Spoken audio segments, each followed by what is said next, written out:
Guys, it's the second time I filmed this entire video because the first file got corrupted. Happy Pride. Everybody's favorite gay vampires are back, and I'm already conflicted about it. There's two main points of contention that I will be touching on today's video, but before we get into that, I want to play a fun game with you. A game called Take a Shot every time I say the Vampire Lestat in this video. You will die. Happy Pride. But the Vampire Lestat finally premiered after months of intense marketing, which brings me to conflict number one. The marketing spend on this season compared to the marketing spend on seasons 1 and 2. You know seasons 1 and 2 that had a black lead? Right. Because when you look at it, the disparity between the two really becomes obvious. Variety posted an article recently talking about how extravagant the marketing has been, and let me just say real quick, Variety sucks. Like, they can truly kick rocks. Vultures, really. Also, look at how cute my dogs look. You're my little babies. Part of the strategy was to establish Lestat as a real-life rock star, and for that purpose, they recorded 20 original songs. Some of them are already posted on Spotify for you to stream if you want. They also got him on the cover of Rolling Stones and were even promoting the show on the Las Vegas Sphere, not to mention all the trailers and clips that have been flooding the internet ever since season 2 stopped airing. Because I remember I was working on my video for seasons 1 and 2, not a recap, more of a spiritual analysis. Click here if you want to watch it. And all I could find online was promotional material for the Vampire Lestat. Imagine me not knowing anything about the universe, watching season 1, seeing that he dies at the end, and then all of this promo that he's actually alive and well. And singing. It's like AMC just tripped on a bucket full of cash and finally put it to good use. Because when it was seasons 1 and 2, they thought that the IP was so recognizable, it was going to be an instant success, and they didn't have to market it that much. So they shat the bed. And they admitted to it. And I didn't want to go into the actual show without mentioning all of this because I think it's worth talking about. They also said that this was an attempt at capturing new audiences. Maybe people didn't connect as much with seasons 1 and 2, so they are revamping it. Get it? Revamping it. Because people are less likely to start watching a show if it's already on its 3rd season. And that may lead people to think they don't have to watch Interview with a Vampire seasons 1 and 2, but they absolutely have to understand the story. But also they should, because it's fucking phenomenal. The score, there's 2 songs that I'm absolutely obsessed with. I have them on repeat on my playlist. Go check them out, seriously. Because a TV show produced by AMC did not have to go this hard on the score, yet it does. And if seasons 1 and 2 focused on Louis and his interview with Daniel Malloy, now we're going to focus on the interview of Lestat with Daniel Malloy. Some things never change. And my main qualm with the episode is that it felt a little slow. Obviously, we had to spend a little bit of time with exposition to situate ourselves, and we do get situated. And then there's a lot of foreshadowing and teasing what's to come, setting the stage for events that are about to unfold or that have unfolded and have influenced what we're watching right now. It's a bit of a jumping through timelines, jumping through hoops. The best part of the episode is hands down Sam Reid's performance as Lestat de Lioncourt, because I haven't seen him in any other projects apart from Interview with a Vampire, but like he really disappears in the character. Like there's no Sam Reid on screen, you know, that is Lestat. That is the only version of Lestat acceptable. Tom Cruise, who? That pasty pale mother can get I'm sorry. And there's high hopes for this season, particularly because Lestat is, I think, the main character of Anne Rice's universe, and I think AMC is really looking to adapt as many books as possible. So I think the success of this season will determine how many more seasons, how many more books do we get to see on screen. So for all intents and purposes, we are rooting for our favorite gay vampires to thrive, to succeed. Yes. But I still have to be completely honest with myself and with my audience and say that as far as episodes 1 go, this wasn't the strongest, but it is only just 1 episode, and I think the rest of the season is really going to pick up. We see a lot of flashes, of flash forwards and flashbacks of stuff that is coming up in the season, stuff that has happened to Lestat in the past, stuff that has happened to him in the future. There's also a teasing of major global catastrophes caused by a music tour. Wow. All complete with a lot of flashing effects and probes and lights, and if you have any problems with that, look away. No, actually don't look away because I'm not going to include any videos and clips of the show. I'm only including pictures now because copyright keeps barking up my ass. So enough of the yapping and let's get into episode 1 right after you subscribe down below because you're going to look so much better, feel so much better, and if you don't, my dogs will cry. Do you want to tell them to their face that you're the reason they're going to cry themselves to sleep tonight? Right. Right, so go on, subscribe, I'm waiting. The show starts in an unspecified time. The year is something something, and we are in a very private location. It's a super secretive auction. And what are we auctioning, you ask? The complete works of the Vampire Lestat de Lioncourt, of course. Armand is there, and he's got an eye patch and he's missing an eye. I wonder what happened to him. Do we feel bad for Armand? No. He does seem a bit more tame, borderline scared even. But scared of what, Armand? What's happening? Louis is also there, and he is missing a leg. Okay, well, that can't be good. And if you'll remember, season 2 ended with Daniel publishing his book, and then Louis telling all the vampires telepathically to come get him if they want a piece of him. And I think they might have just nibbled on his leg. Poor guy. Also, Raglan from season 2 is there. He is the Talamasca agent. For people not familiar with the lore of this universe, the Talamasca is like a secret society that monitors and surveils the supernatural. And he's the guy who helped expose Armand's lies back in season 2. And the fact that he's still here means that he's going to be super important to the story. People who have read the books probably know already. Do not spoil it for anyone. Because I forgot to say, I haven't read any of the books and I don't know what happens in future iterations. So this is all a mystery to me. And I'm taking you along for the ride. Okay. And we're auctioning 2 lots. In Lot 1, the complete recordings and workings of the Vampire Lestat, including his 2025 album, The Vampire Lestat, along with private recordings, personal notes, unreleased material, the most personal collection of works that you could ever assign to a musician. But before the bidding can begin, the auction host first has to perform an action, which is to burn it all down. Which is no doubt Lestat's dark sense of humor, you know, showing people his most private and unfiltered works only to then burn it all in front of you. But it doesn't matter because then in Lot 2, there's a beautiful music box that he curated, and inside there's a turntable, 2 speakers, a bottle of port wine, shout out Portugal, a bottle of his blood, which I think makes it the most prized thing inside that music box. And then of course the complete works that we just burned in Lot 1 are also in Lot 2. And 111 albums of audio best described as an omniscient history of the events of the 2025 album and supporting tour and the consequential global catastrophes that sprung from said album and tour, as narrated by Vampire Lestat himself. The collection has been named The Failures, and now we're being teased global catastrophes that came from his tour and his album. Sounds ominous. And these albums become the narration of the episode, and as Lestat starts narrating, we see Louis, Armand, and Raglan all bidding against each other for the music box. And now it's time for a bit of exposition to situate ourselves in the story. The year is 2025. The Vampire Lestat is the lead singer of the band The Vampire Lestat, and the rest of the band is composed of 4 idiots that simply do as he says. They started out small and they've slowly been building an audience, and they're now playing in a venue for 800 people, but Lestat remains frustrated with the band because they're not sounding exactly like he wants them to. They're not capturing the essence of his music like he imagined. His artistic vision is not coming to fruition, and that's a problem. Also, Lestat says in the narration that there was an attempted eradication of the Y chromosome across continents.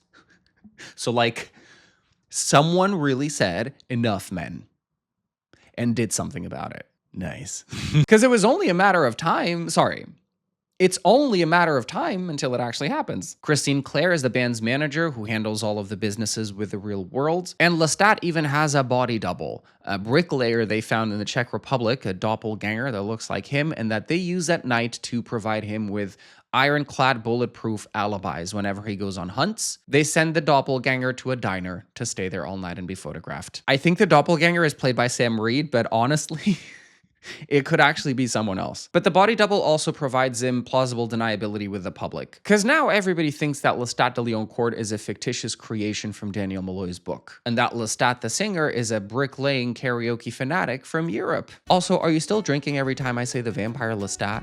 You must be passed out by now.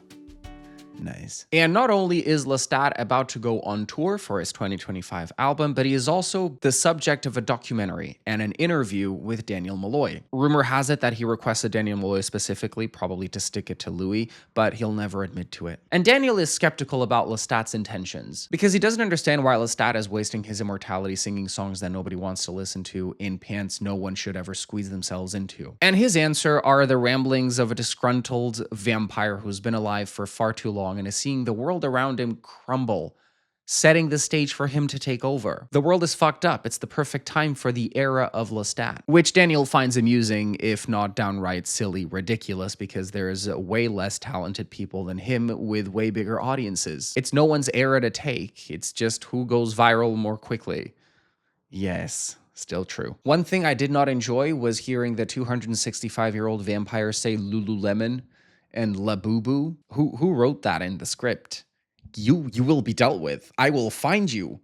Whoever the twink was. I do find these very generalized critiques of the state of things and how bad everything's gotten has run a little bit stale, because it feels a lot like social commentary, void of commentary and very light on the social. Like we're just gonna make generalized vague statements with a hint of sarcasm and frustration and then offer nothing specific in return, or even any specific statements that mean anything other than, yeah, shit sucks, man. But he's so charismatic that you don't even care about what he's saying. It's just fun to listen to. And we then get flashbacks to explain how he started his band, and it all goes back to one Halloween a few years ago. Lestat was living in Montreal and still in touch with Louis, and he was working on his album until the book got published. Lestat was caught off guard, but then again so was Louis, who destroyed Daniel's laptop in season 2, not realizing the book was backed up in the cloud. Guys, he didn't know about the cloud. Which is not surprising. He's like 110. I'm surprised he understands computers. And they really amp up the comedy in this season, and I think it works really well with Lestat, who we know as this like dangerous old vampire now in the real world as a rock star living alone, looking like a disgruntled old gay with no friends. And he buys the book and he frantically reads it and he writes a lot of notes of everything that is wrong with it. All the lies, all the incorrect details, everything that he was there for that he does not recognize in the writings of the book. He's angry. He's slightly frustrated, and it's only made worse because it's Halloween and he's got a bunch of trick-or-treaters at his door pissing him off. But what sends him over the edge is listening to a band practice across the road, and they are apparently butchering one of the specific keys, so he marches all the way in there. Picks up a guitar off the floor and starts playing it really intentionally and passionately, and it culminates with him breaking the guitar, telling them off for butchering the song, and then promising to send someone to replace the guitar the day after. And he walks off. Fuck. And one of the band members, Larry, goes after him and says, "That was sick." Thus, A Star is Born. Don't wanna feel another time. Two little stars right there. Look at them. They can't stand me. And one of the more interesting aspects of the show is that everything we see in the past, all of the retellings of what happened, is never fully what actually happened. They're all just versions of someone's memory. Seasons 1 and 2, Louis was recounting the events, but he was already recounting them in a different way than he had decades prior. Because as you process your memories and your feelings, you start remembering things differently. So when Lestat complains that the book is full of lies and paints him as a Mayo villain? The book is not necessarily a faithful summary of what happened. It's simply a faithful summary of what Louis thinks happened the moment he was telling the story. So any different versions we may see upcoming the rest of the season as told by Lestat may just be his version of events, still not the full truth. Because it's really difficult to determine who's telling the truth or not when you weren't there. All that to say, this whole tour, this whole album is Lestat's efforts to rewrite his story. And what better person to do it than the person who wrote the original book? So Lestat is using music to launder his reputation. Huh. Interesting. The problem with this endeavor is Lestat is presenting himself as an actual vampire to his fans, a very niche following. But it's one of those things where no one actually believes that he's a vampire, they just like his shtick. But all the other vampires know that he is a vampire, so him doing all of this is essentially confirming his true nature to others. So technically he is kind of breaking the law. So we hear telepathic thoughts of other vampires who want to take him out, and others who are actual fans and want him to continue. But Lestat is struggling at this point in the story because again, the band is not playing the right way. And he keeps messaging this person whose contact is saved on his phone under toi. Toi is you in French. Why, yes, I do speak French. Oui, oui, ouh la la. Je m'appelle Eric. J'ai 22 ans. Et j'habite somewhere. My whole family lives in Switzerland in the French part, and they all speak French, so this is kind of embarrassing. I don't speak. I dabble. I don't speak. And he's being really sappy, like, come to me, I need you, I'm struggling. Ugh, Lestat, pull yourself together. And the story really starts happening at this concert in Detroit. At this point, Lestat is really frustrated with his band. His patience is wearing thin as this hairline. If I pull these curls back, it's barren real estate. And he's about to go on a murderous rampage when suddenly something clicks. The music suddenly sounds right, and it's enveloping him. And it's bringing about a flood of memories and flashbacks of things that have happened, ushering in a cacophony of emotions that start cracking the persona that he's built. And it's not clear whether these were repressed memories or things that he just didn't want to think about, but it is the catalyst for what I'm assuming is going to be a transformational journey for Lestat during this season. And it all culminates in a euphoric moment where a girl climbs on stage and then he just feeds on her in front of all of these people. And do they care? No, absolutely not. He then carries her backstage and starts tripping because she had taken MDMA and LSD, which is now in his system. And he hallucinates her floating near the ceiling, telling him that these songs are going to kill him and that they are coming. Who's they? I don't know. But it's got to be someone dangerous. And my favorite part about all this is that they then give her a blood transfusion, and an hour later, she's up and running and goes partying with them. She was drained of her blood, and 1 hour later, she was already out partying. And I'm in bed by 8 p.m. with bad knees and aches. And Lestat then has a long night that ends with him leaning over the toilet, all bloodied and bruised. What the hell happened? I'm glad you asked. So after the concert, they went to the opening of a hotel boutique, and Lestat was still reeling from the drugs in his blood, but he may have also been poisoned. I think I may have missed a detail or not, but he's approached by two vampires at the urinals. These are two vampires that had announced themselves earlier during the concert telepathically, telling him, your music sucks. And there's a really weird gender moment, pronoun joke that just didn't make any sense. One of the vampires introduces himself as Tim and then looks to his partner and says, she is Russ. Russ has to correct him and say, they. And Tim then rolls his eyes and says, pronouns. What? What do you mean? Like, what is the point? Tim and Russ are together. Like, they're part of the same clan, right? They've known each other prior to this conversation. They came together. What do you mean he doesn't know their pronouns? What? Oh, thank you for introducing me to your friend, someone you don't even respect enough to use the right pronouns for. Okay, sure, that sounds right. Tim and Russ are part of the Fang Gang. Horrible name, and I love it. And they want to party with Lestat de Lioncourt, aka they want to kill him because he's been revealing his true nature. And we know that because the conversation is interspersed, interjected, we see flashes of what looks like Lestat facing 20 vampires. That's a lot of people. But he politely rejects their invitation because he doesn't have time to hang out with regional vampires. This isn't the fucking Make-A-Wish Foundation. And he goes back out there and he continues dancing and tripping until he realizes that there is a bunch of vampires staring at him. This Fang Gang actually want to take a stab at him. But he's not concerned because he has the Queen's blood in him and he can take them all. And the Queen's blood, he mentioned Akasha in season 2. I don't know who that is, but dare I say it's the Queen of the Damned? And I think it's a very important detail because I think Lestat's blood has something valuable. Like, why was there a bottle of his blood in that music box? That's gotta be the real treasure, right? Lestat is not worried. He's just horny. And for some reason, he wants to have sex with Christine Claire, the band's manager, who's upstairs partying with a bunch of people on a different floor. So what does he do? He hops on an elevator and goes and meets her. What does he do on the way there? He has a threesome that turns into a foursome. All while he narrates how much sex he has because it's an activity that he likes doing when he wants to take his mind off of things. And I, for one, agree. But he gets upstairs and he's confronted by the Fang Gang. And again, it's like 20 vampires. And apparently they are like the descendants or the spiritual descenders of the children of darkness, the children of light. You know Armand's little gang back in the 1700s or the 1800s? I'm sorry. Armand has groupies that span centuries? I'm sorry. Are we bored? Vampires. Are we bored? They even have a tattoo that says Armand told the truth. That's a fucking lie. What truth did Armand tell? Okay, I'm sure that some things that he said were true, but like, what are we talking here? Statements of fact, like my name is Armand? That doesn't count. Also, I'm sorry, but Fang Gang, what a stupid name. You take away the ends of those two words and what do you get? A hate crime. Or a fun Saturday night.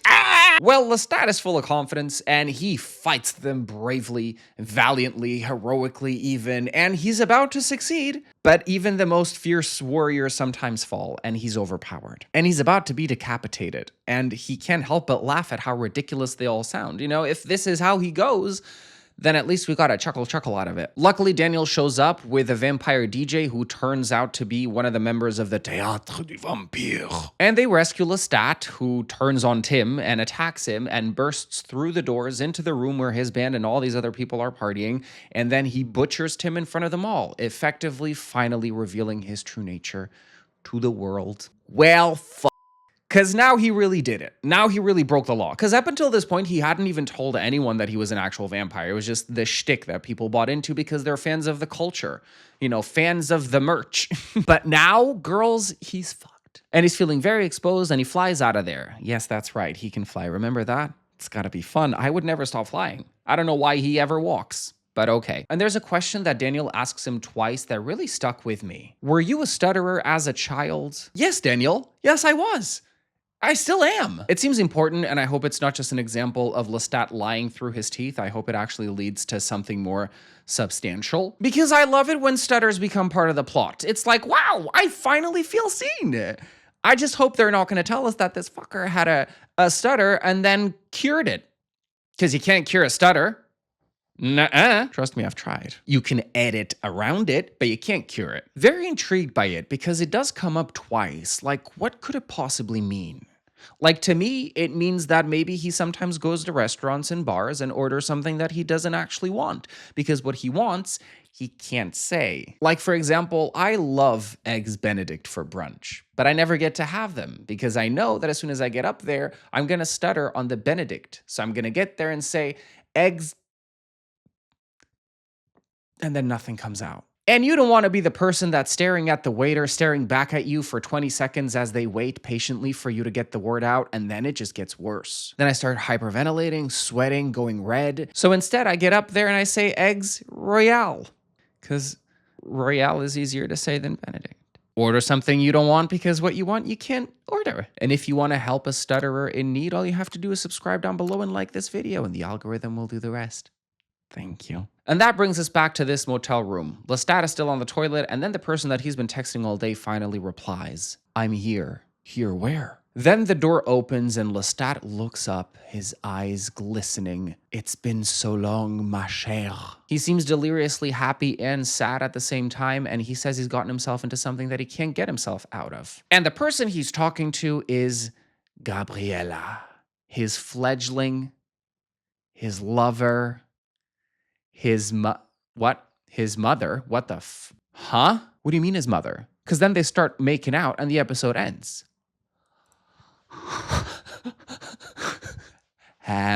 Like I said, I don't know what happens in future novels. I don't know what happens in the rest of the story. Was that his mom? Like his biological mom? Because if it is, gross. Lestat. And if it's not, why would mother be a nickname for someone that you're having sex with? If you know the answer, please don't tell me. I really want to be surprised. But I remember seeing the preview for this, like what's to come in the season, the extended look. There's a possibility that that is actually his biological mom. Oh. And that was episode 1 of the Vampire Lestat. Take another drink. Oh my God, you better be on the floor right now. This episode was really chaotic. Like it just felt very like chaos, but also kind of slow in terms of like narrative development, because like half of it was just setting the stage and giving little hints of what's to come and foreshadowings and forebodings. That's not right. I liked it, but it is, I think, the weakest of episode 1s as far as episode 1s go of this show. I'm going to reserve my judgments for later in the season, but so far, I think we're off to a good start. Slow start, but a good start nonetheless. Well, yes. And I have an inkling that they are really going to push Sam Reid and this other actress for the Emmys come award season, because you don't spend this much in marketing unless you're A, really pushing for award seasons, or B, you're not really confident in your material and you want to overcompensate with marketing to make sure that it doesn't flop. Well, let's hope for option one at least, right? Also, if you're a diehard fan of the show and you know all of the source material by heart and there's something that I said that was incorrect, please be kind. Please be patient. We're all learning together. And I want to hear from you guys. What did you guys think? Was it everything that you expected? Did you expect more or less? And what are you excited to watch for the rest of the season? I can't wait to go back to his childhood, and I really want to know if he had a stutter as a child because it's driving me crazy. Like, what could it possibly mean? I'm stressed, but blessed. Can't believe I said that. Oh my God. And that's it for today, guys. Thank you so much for tuning in. If you like this video, make sure to leave a like down below. Subscribe to my channel if you haven't already. That'd be rude. And click the bell notification so you never miss a future upload from me. And follow me on my socials. They're all down below if that tickles your fancy or fancies your pickle. What? And until next time, stay safe, stay sane, stay stupid, stay stuttering. Bye, guys. Não sei se andei depressa demais, mas sei que algum sorriso eu perdi. Vou pedir ao tempo que me dê mais tempo para olhar para ti.